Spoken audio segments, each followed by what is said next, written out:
welcome again to my YouTube channel GK Law Classes. Thank you so much for viewing our shorts and videos and liking them. अगर आपने अभी तक कोई भी हमारा short या वीडियो नहीं देखा और आप कोई कॉम्पिटिटिव एग्जाम्स की तैयारी कर रहे हैं लॉ को अपना मेजर पेपर बना के, then don't forget to watch our shorts and videos जो ऑलरेडी हमारे साइट पे अवेलेबल है. So if you have any doubt, you can mention them in the comments. And if you are new right now viewer on our channel, then don't forget to subscribe our channel. तो आज जैसे कि आपको पता है कि हम companies act कर रहे हैं, तो हम लेके आए हैं एक नया video, full fledged video on the topic corporate social responsibility. I hope आपने पॉलिटी रिलेटेड क्वेश्चन के दोनों ही शॉर्ट्स देख लिए होंगे. एनुअल मीटिंग और बाकी जितने भी शॉर्ट्स कंपनीज एक्ट के वो सारे भी चेकआउट कर लिए होंगे. अगर नहीं किए तो चेकआउट अभी कर लीजिए. आइए शुरू करते हैं कॉर्पोरेट सोशल रिस्पॉन्सिबिलिटी के साथ.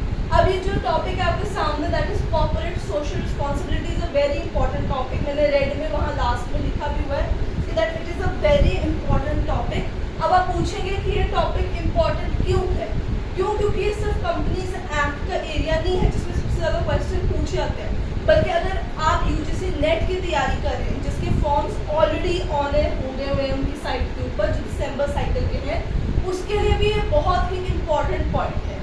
ये जो कॉर्पोरेट सोशल रिस्पॉन्सिबिलिटी है, इसका शॉर्ट होता है CSR, और इसके सबसे ज़्यादा क्वेश्चन पिछले 3-4 साल से यूजीसी के अंदर भी पूछे जा रहे हैं. तो अगर आप नेट की तैयारी करें, नेट का एग्जाम दे रहे, लॉ पेपर आपका पेपर 2 है, तो इस पे क्वेश्चन आने के 200% चांस है, क्योंकि पिछले 3 सालों से ऑलरेडी क्वेश्चन बहुत बार रिपीट हो चुका है. इसका सबसे इम्पोर्टेंट पॉइंट है कि कौन सा सेक्शन है, सेक्शन नंबर 135. तो आपको इसका सेक्शन नंबर याद करना होगा हर हालत में, क्योंकि हमेशा जब भी ऑब्जेक्टिव आता है उसका सबसे इम्पोर्टेंट क्वेश्चन होता है कि कौन से सेक्शन से डील करता है, ये कब इंट्रोड्यूस किया गया था, और ये कौन सी कंपनी इसके ऊपर लगता है. यही 3 क्वेश्चन सबसे ज़्यादा पूछे जाते हैं. तो आइए शुरू करते हैं और समझते हैं इस टॉपिक को, कॉर्पोरेट सोशल रिस्पॉन्सिबिलिटी. तो कॉर्पोरेट सोशल रिस्पॉन्सिबिलिटी 2013 के कंपनीज एक्ट के अंदर इंट्रोड्यूस किया गया था. It's a new provision. ये बेसिकली प्रोविजन इसलिए निकाली गई थी ताकि कंपनीज जो है सिर्फ अपने ही वेलबींग, अपने ही ओवरऑल डेवलपमेंट में ध्यान ना दे, बल्कि रादर जहाँ भी वो कंपनी सेटअप करे उसके आसपास जितना भी इन्वायरमेंट है, सोशल लाइफ से उनकी रिगार्डिंग भी रिस्पॉन्सिबिलिटी अपनी समझे और निभाए. तो अब इसका मतलब क्या होगा? सबसे पहले हमें जानना होगा what does mean by the term corporate social responsibility. So CSR का मतलब क्या होता है? ये एक तरीके की कंपनी की लायबिलिटी होती है to contribute very much towards the society, whether towards environment, your education promotion, your social culture, your social causes, या कोई भी ऐसे कार्य जो सोसाइटी से रिलेटेड डील करते हैं उनकी तरफ जिम्मेदारियों को निभाते हुए ये एक कंपनीज की जिम्मेदारी सरकार ने क्रिएट की है कि भाई आप कंपनी जाके सिर्फ अपने वेलफेयर के लिए ना देखिए, बल्कि आसपास के वेलफेयर के रिगार्डिंग भी आप जो है ध्यान दीजिए, ताकि आप जो है एक प्रॉपर एंडेवर को अचीव कर सके, overall holistic development not only of company but अपनी भी अचीव कर सके. तो ये सेक्शन नंबर 135 के अंदर इंट्रोड्यूस किया गया है. कॉर्पोरेट से आपको पता चल गया कि उनकी लायबिलिटी आती है. आपने सुना तो बहुत बड़ी बड़ी कंपनी से बहुत बारी होता है कि वो डिफरेंट गाँव को जो है वो अडॉप्ट कर लेते हैं, उनकी ओवरऑल होलिस्टिक डेवलपमेंट का सारा खर्चा उठा लेते हैं, वहाँ पे स्कूल्स खोलते हैं, हॉस्पिटल्स खोलते हैं. अगर ये नहीं करते तो इन्वायरमेंट कॉजेस की तरफ कंपनीज बहुत ज़्यादा आजकल अट्रैक्टेड है. वो 100,000 एक ही जगह पे पेड़ लगाए जाते हैं ताकि ग्रीननेस जो है वो इंक्रीज हो, ऑक्सीजन लेवल जो है आपका इंक्रीज हो. तो वो किसके तहत करते हैं? अपनी कॉर्पोरेट सोशल रिस्पॉन्सिबिलिटी के तहत वो चीज़ ये करते हैं. तो आइए समझते हैं कौन सी कंपनी जो है जिन पे ये CSR टर्म जो है ये अप्लाई होता है. ठीक है, ये हर कंपनी के लिए जिम्मेदारी नहीं है, हर कंपनी की जवाबदारी नहीं है एक चीज़ के ऊपर. कौन सी कंपनी इसके ऊपर जवाबदारी है, ये मैंने 3 पॉइंट्स लिखे हैं. देखते हैं सबसे पहले वो कंपनीज जिनका नेटवर्क 500 करोड़ या उससे ज़्यादा का रहा है during the previous financial years. मतलब प्रेजेंट फाइनेंशियल ईयर में नहीं, पिछले फाइनेंशियल 1-2-3 सालों के अंदर उनका नेटवर्क 500 करोड़ या उससे ज़्यादा का रह गया है, या उनकी टर्नओवर 1000 करोड़ रुपीज़ या उससे ज़्यादा during the previous financial years, not in the current financial years. जो आपके एसेंशियल्स देखे जाने कंपनी को एक CSR जो है अचीव करने के लिए.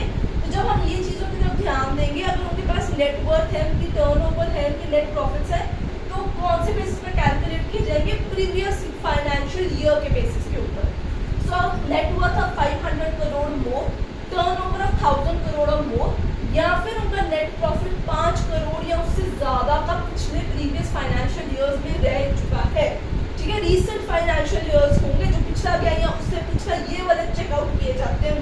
यूजुअली 3 और 2 previous financial years he calculate किए जाते हैं। अगर इनमें से कोई भी क्राइटेरिया को क्रॉस कर रहे होते हैं, कोई भी एसेंशियल उनके अंदर है पिछले प्रीवियस ईयर के अंदर, तो सेक्शन 135 उन पे अप्लाई होता है, जिसके तहत उनके लिए क्या सरकार ने मैंडेटरी किया है, एक CSR कमेटी का गठन करना।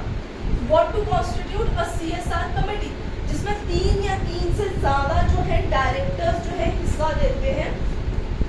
इस कमेटी जो है ये बोर्ड बनाती है, so it is a CSR committee of board of committee बनती है उनकी, जिसके अंदर 3 या 3 से ज्यादा डायरेक्टर्स होते हैं और एक इंडिपेंडेंट डायरेक्टर भी होता है, जिन्होंने डिसाइड करना होता है कि हमने जो पैसा CSR के तहत अलग से क्रिएट करके रखा है, जनरेट करके रखा है, हमने किस चीज की तरफ किस तरीके से उस पैसे को लगाना है।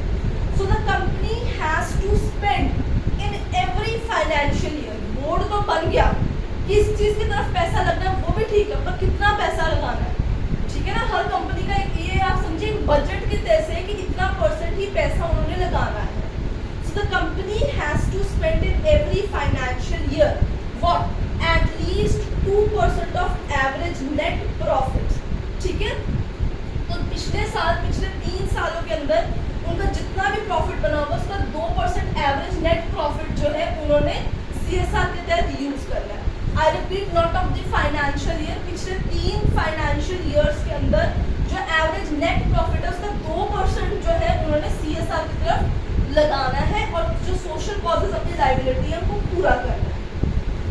अब इसके तहत एक चीज बहुत इंपॉर्टेंट आपको समझनी जरूरी है, what if a company is not able to spend the 2% of the average net profit, अब वो नहीं यूज कर पाई इस फाइनेंशियल ईयर के अंदर, तो क्या होगा। तो सरकार ने बताया हुआ है कि वो एक पब्लिक बैंक के अंदर जाएंगे, वहां पे उन लोगों को एक अनस्पेंड CSR अकाउंट खोलना होगा, अनस्पेंड CSR अकाउंट खोला जाएगा, ठीक है। उसके अंदर ये 2% का पैसा जो है सेव हो जाएगा और फिर उनको ये पैसा नेक्स्ट 3 इयर्स के अंदर यूटिलाइज करना है, ठीक है।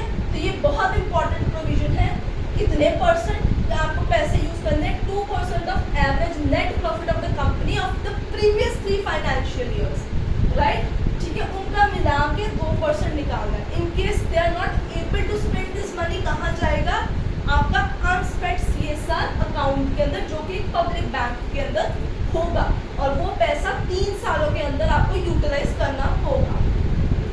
नाउ व्हाट विल हैपन, अगर सपोज उनकी अमाउंट जो है वो पे नहीं कर पाते, जो ट्रांसफर की गई है वो पैसा यूज नहीं करते, तो उनको पेनल्टी लग जाती है, कंपनी को पेनल्टी लगती है कितने की, अगर सपोज की जो जितनी अमाउंट है उसका दुगना, ठीक है, जितना उस खाते के अंदर पैसा था उसका दुगना, या फिर 1 crore rupees which ever is less. तो इन केस उन्होंने ये अमाउंट खाते में डाल दी, 3 साल तक यूज नहीं की, तो कितनी पेनल्टी है, 2% का मतलब ट्वाइस करके, जितनी भी 2% या अमाउंट होगी उसकी ट्वाइस, या फिर 1 करोड़ रुपया जो भी कम होगा, तो फिर उनको जो है पेनल्टी सरकार को पे करनी पड़ेगी। So this is what the corporate social responsibility section number 135 says, ठीक है। इन केस वो कहते हैं, सरकार कहती है कि आपका जो है 50 लाख से ज्यादा अमाउंट नहीं बनता है, this 2% of average net profit do not constitute more than 50 lakh rupees, 50 lakh रुपए से ज्यादा की अमाउंट नहीं बनती, तो ये बोर्ड जो ये कमेटी है इसका गठन नहीं किया जाता, नहीं, उसमें जो उनके की मेंबर्स होंगे वो ही डिसाइड करके फिर वो पैसा अकॉर्डिंगली लगा देंगे, जहाँ पे भी उनको नीड है, सोशल कॉज, एनवायरमेंट कॉज या कोई भी कॉज पे वो यूटिलाइज कर सकते हैं। आपको सेक्शन नंबर याद रखना है, ये तीनों एसेंशियल याद करने, ताकि कौन सी कंपनी के ऊपर ये लाइबिलिटी सरकार ने 2013 में इंट्रोड्यूस की गई है, ये सारी लाइबिलिटीज प्रीवियस फाइनेंशियल ईयर्स के बेसिस पे कैलकुलेट की जाएगी। आपको याद रखना है, कमेटी बनाई जाएगी, एक अकाउंट होगा पब्लिक बैंक के अंदर, कितनी स्पेंडिंग जाएगी, ये पिछले प्रीवियस 3 फाइनेंशियल ईयर के बेसिस के अकॉर्डिंगली 2% कैलकुलेट होता है। And what is the penalty, twice the amount of this और 1 crore rupees which ever is less. So I hope आपको कॉर्पोरेट सोशल रिस्पॉन्सिबिलिटी का कॉन्सेप्ट आज समझ आ गया होगा। It is a very brief kind of a concept, इसमें 2-3 चीजें ही जानने वाली है। आई होप आपको प्रॉपरली सारा कुछ समझ में आ गया होगा। अगर आपको फिर भी डाउट है, कमेंट सेक्शन में नीचे मेंशन कर सकते हैं, ठीक है। इसकी केस लॉस के ऊपर मैं एक नया जल्दी ही बनाऊंगी और वो अपने चैनल पे एयर कर दूंगी, तो आप उसको भी देख लीजिएगा। अगर कोई भी वीडियो अभी तक नहीं देखी कंपनी लॉ की तो फटाफट देख लीजिए। यूजीसी वाले भी इस वीडियो को चेकआउट कर सकते हैं और इसको सब कुछ प्रिंट आउट कर सकते हैं। मैं मिलूंगी आपको अगले वीडियो के अंदर। Till then keep learning and keep revising.